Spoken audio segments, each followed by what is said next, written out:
Rated M for mature.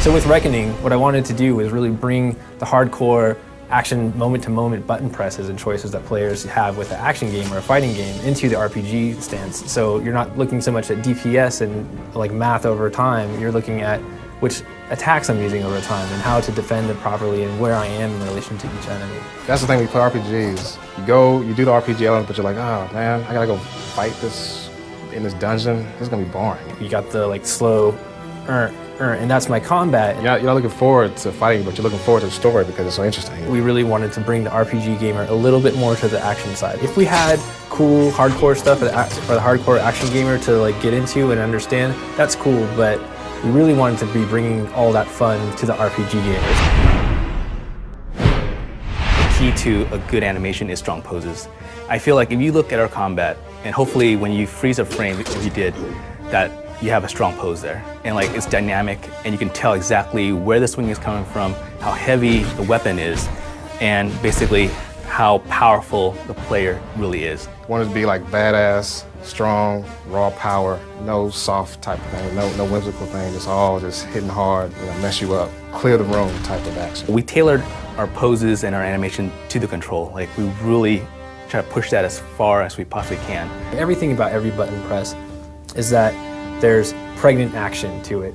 Todd McFarlane really speaks well to it. Young and his team are really all about seeing each pose being strong, and then my job is to make it feel like I did that with that button press. It wasn't anybody else, that was me.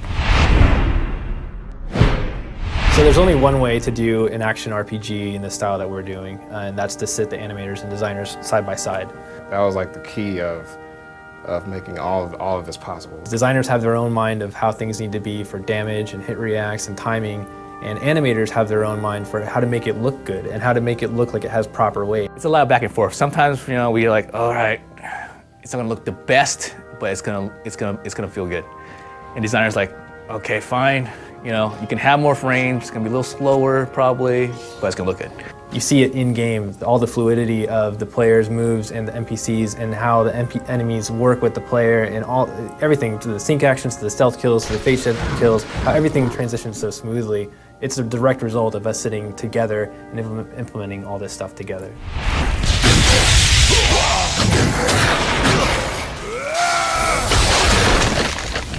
I'm a big believer in telling the animators, get off your seat, act it out, because you gotta really feel it inside before you can kind of like put it on the screen, Just go crazy. It's hard to describe, but like as an animator, you want to make it as believable as possible, and you gotta believe it first. I want to say before you can kind of make other people believe it. Like get into the essence of just grabbing on your strength your inner strength, I should say, and just doing what you feel. No like training involved. Just Hail Mary with these weapons and see what you can come up with. We want to make it believable, but at the same time, we want to make it awesome. Where like you're like, wow, I know that's impossible, but I want to do that.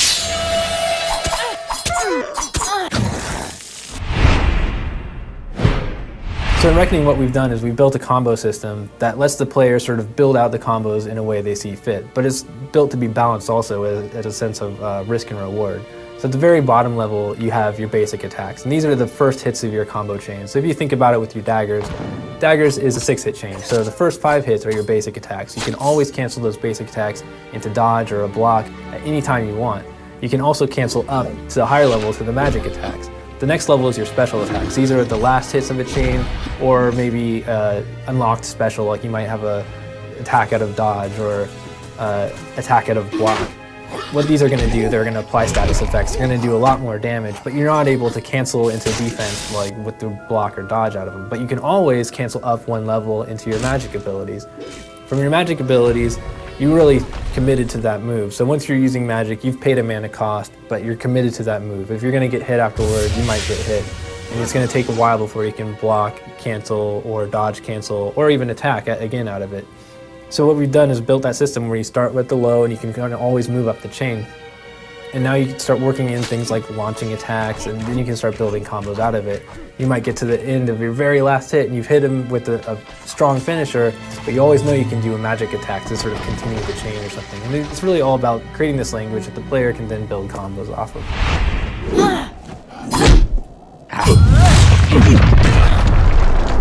When a new player comes to our game, I really do want them to see that it's an RPG. It's got all these action elements, and we've given them all these choices to sort of shape the way that they play their character and equip their character's gear and the abilities that they use.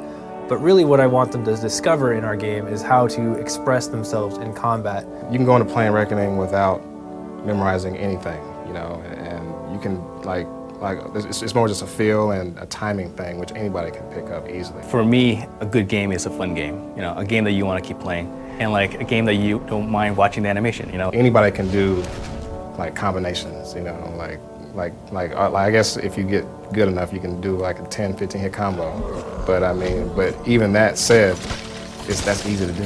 It's so easy, you know. So you just pick it up and just mess around, have fun with it, and next thing you know, you'll be kicking all kinds of ass.